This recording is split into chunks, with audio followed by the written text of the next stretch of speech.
પશ્ચિમ Kutch Bhuj local crime બ્રાન્ચના police sub inspector M H. Shinol સાહેબનાઓએ લોકલ ક્રાઇમ બ્રાન્ચના સ્ટાફને જિલ્લામાં ગેરકાયદેસર પ્રવૃત્તિ કરતા ઇસમ વિરુદ્ધ કાયદેસરની કાર્યવાહી કરવા સૂચના આપેલ હતી। તે મુજબ એએસઆઈ અનિરુદ્ધસિંહ રાઠોડ, પંકજકુમાર કુશવા તથા પોલીસ હેડ કોન્સ્ટેબલ ધર્મેન્દ્રભાઈ રાવલનાઓ ભુજ તાલુકા વિસ્તારમાં પેટ્રોલિંગમાં હતા। તે દરમિયાન ફરતા નાગોર રેલવે ફાટક પાસે આવતા પંકજકુમાર કુશવાનાઓને ખાનગી રાહે બાતમી હકીકત મળી કે સુલતાન ઈશા સમા તથા સિકંદર ઉમર અબ્દા જે વરનોરા તથા બીટાવાડા હાલે અશોક લેલેન્ડનું લોડિંગ વાહન રજિસ્ટ્રેશન નંબર GJ12BX 2073 વાળી લઈને હાલ વરનોરાથી ભુજ તરફ આવી રહ્યા છે અને તેમના કબજાના વાહનમાં શંકાસ્પદ કેબલ વાયર પડ્યા છે, જેથી મળેલ હકીકત અંગે તુરંત જ વર્કઆઉટ કરી તપાસ કરતા બે ઇસમ મળી આવેલ અને તેના કબજાના વાહનના પાછળના ભાગે એલ્યુમિનિયમના વાયરના ગૂંચળા ભરેલ હોય, જે બાબતે મજકૂર ઇસમ પાસે રહેલ વાયર બાબતે કોઈ આધાર પુરાવા કે બિલ બાબતે પૂછતા તે નહીં હોવાની હકીકત જણાવેલ,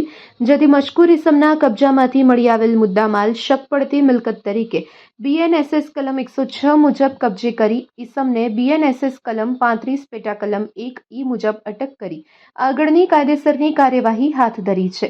કબજે કરવામાં આવેલ મુદ્દામાલમાં એલ્યુમિનિયમના વાયરના ગૂંચળા આશરે 350 કિલો કિંમત ₹30,000 અને અશોક લેલેન્ડ કંપનીનું વાહન રજિસ્ટ્રેશન નંબર GJ12BX 2073 કિંમત ₹3 લાખ મળી કુલ ₹3,30,000નો મુદ્દામાલ કબજે કરવામાં આવ્યો છે।